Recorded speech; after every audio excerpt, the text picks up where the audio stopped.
오늘은 계속되는 사무엘상 13장의 나머지 부분을 함께 살펴보겠습니다. 우리가 성경을 읽을 때 어렵다고 느끼는 경우들이 있습니다.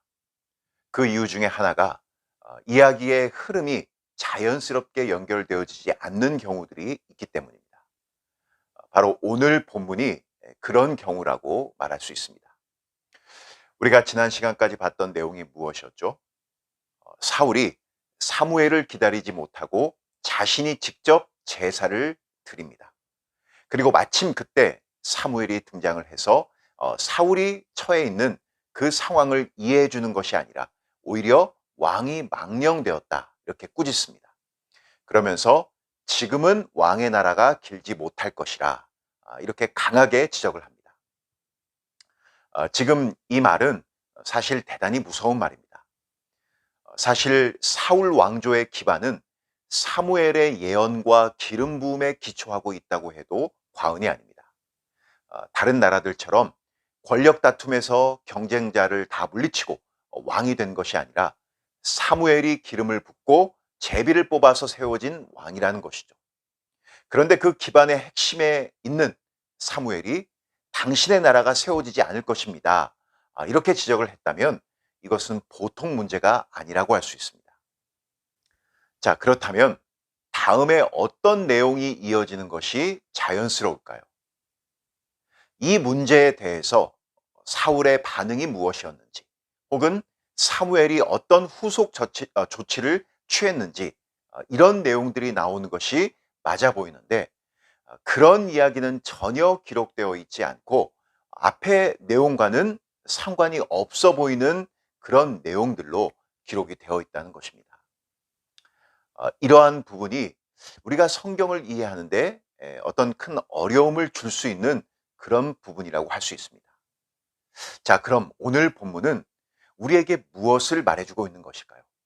정말 앞의 내용과 아무런 관련이 없는 것일까요? 오늘 본문은 크게 두 가지를 우리에게 이야기하고 있습니다.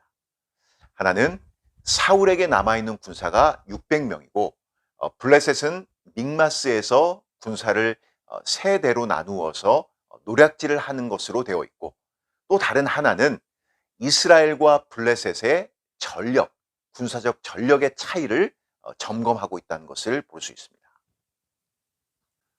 우리가 여기서 블레셋이라는 나라에 대해 잠깐 살펴볼 필요가 있습니다.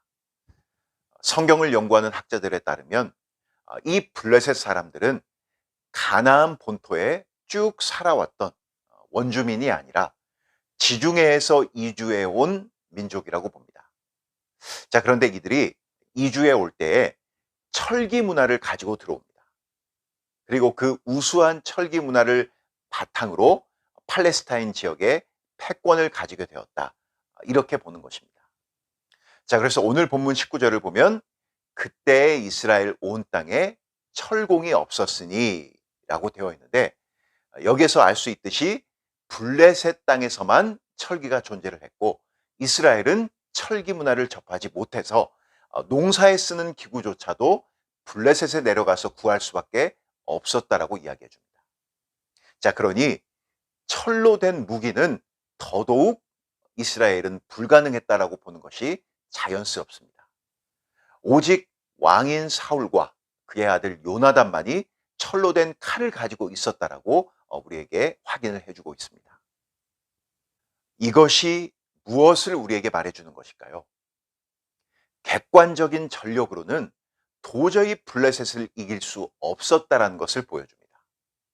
두 나라가 전쟁을 하는데 한쪽은 철로 된 칼과 창을 가지고 나오고 다른 한쪽은 맨주먹 불끈 쥐고 나무로 만든 어떤 그런 무기, 농기구를 들고 나온 것입니다.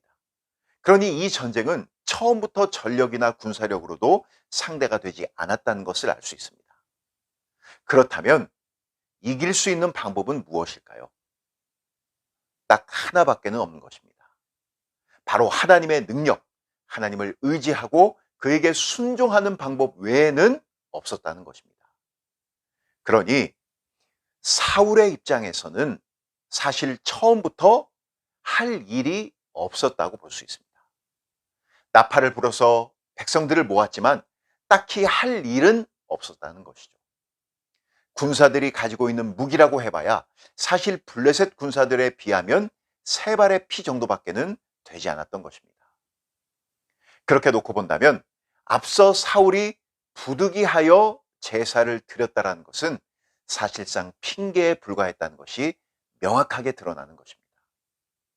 사울은 오직 한 가지밖에는 할 일이 없었습니다. 바로 기다리는 것입니다.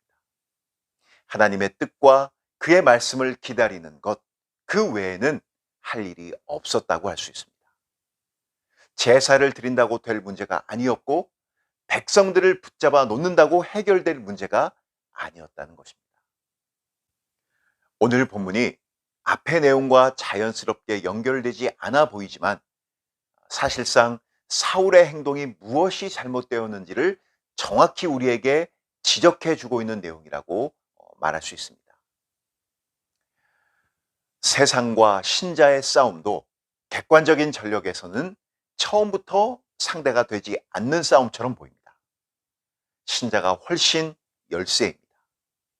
그렇다면 우리의 할 일은 이길 방법을 찾는 것이 아니라 하나님을 바라보고 그분을 순종하는 법 외에는 선택의 여지가 없다고 할 수 있습니다. 제대로 된 무기 없이 남아있는 소수의 군사들, 이리저리 도망간 이스라엘 백성들을 바라보며 사울이 했어야 할 최선의 선택은 하나님을 기다리는 것이었습니다. 이것이 오늘 우리들에게도 하나님께서 요구하시는 신앙의 모습이 아닌지를 깊이 생각해 봐야 합니다. 내가 신자라면 진짜 이길 수 있는 방법을 따로 하나님께서 마련해 주셨습니다.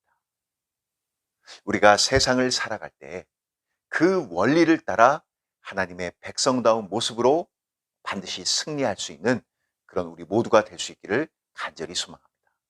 오늘 사울이 사무엘 선지자를 기다리지 못하고 자신이 제사를 드리고 자신이 이 전쟁에서 승리할 무슨 방법을 마련했던 그 모습이 왜 망령된 것인지, 그 나라가 하나님 앞에 설 수 없게 되었는지, 그 이유를 오늘 이 말씀에서 우리는 확인하게 됩니다. 오늘 주어진 말씀이 오늘 우리로 하여금 어떻게 우리가 세상을 살아가야 할 그러한 방법인지, 어떠한 모습으로 살아가야 할지를 깊이 생각할 수 있는 그런 귀한 은혜가 우리 가운데 있기를 간절히 소망합니다. 기도하겠습니다. 하나님 우리 아버지, 오늘 우리에게 주신 귀한 말씀을 통해서 사울이 실패한 원인이 무엇인지, 무엇 때문에 사무엘이 그토록 사울을 강하게 책망했는지를 우리가 확인하게 됩니다. 처음부터 이 싸움은 객관적으로 사울의 그 전력을 가지고 이길 수 없는 그러한 전쟁이었습니다. 그러나 하나님께서는 이미 사울에게 이길 수 있는 방법을 주셨습니다. 바로 하나님을 바라보고 하나님 편에 서서 그 말씀에 순종하는 것으로 하나님께서 그에게 승리를 주시기 때문인 것입니다. 그러나 사울은 하나님을 기다리는 일에 실패하고 맙니다. 하나님, 오늘 이 사울의 실패가 우리의 실패가 되지 않을 수 있도록 우리 자신들이 무엇으로 이 세상 가운데서 살아가며 승리할지를 돌아볼 수 있는 귀한 은혜를 허락해 주시옵소서. 우리도 객관적인 전력은 이 세상에 살아갈 때 열세이고 부족한 그런 모습들이 참으로 많습니다. 그러나 하나님은 하나님의 백성이 승리할 수 있는 방법을 따로 마련해 두셨습니다. 그것은 하나님의 말씀에 순종하고 하나님을 기다리고 하나님의 편에 서는 것임을 우리가 다시 한번 확인하게 됩니다. 우리 영교회 중고등부 모두가 마땅히 그러한 모습으로 하나님 편에 서서 하나님과 함께 승리하는 삶을 살아갈 수 있는 우리 모두가 되어지게 도와주시옵소서. 우리의 힘과 능력이 아니라 우리가 승리할 방법을 열심히 백방으로 구하며 그렇게 힘을 낭비하는 그러한 모습이 아닌 하나님의 편에 서서 하나님께서 참으로 원하시는 방법으로 이 세상을 살아갈 수 있는 우리 모두가 될 수 있도록 은혜 베풀어 주시옵소서. 하나님, 계속되는 코로나 사태의 어려움과 또 여러 우리 주변에 둘러싼 상황의 어려움들이 때로 우리를 낭만케 하고 우리를 좌절하게 하는 그런 모습들이 있다 할지라도, 그러나 그것들은 우리가 싸워야 할 본질이 아닌 바로 하나님 편에 우리가 얼마나 힘써 서야 하고, 또 그 하나님과 함께 힘써 동행하는 그 모습이 바로 우리에게 원하시는 참된 신자의 모습인 것을 기억하여서 우리 영교회 중고등부 학생 또 우리 모든 선생님들이 그러한 삶의 모습으로 힘써 승리하며 살아갈 수 있는 우리 모두가 될 수 있도록 이 한 주간을 우리가 온전히 그렇게 하나님과 동행할 수 있는 귀한 은혜와 복을 허락해 주시옵소서. 한 주간의 삶을 주님께 온전히 의탁드리옵고 예수님의 이름으로 기도드립니다. 아멘.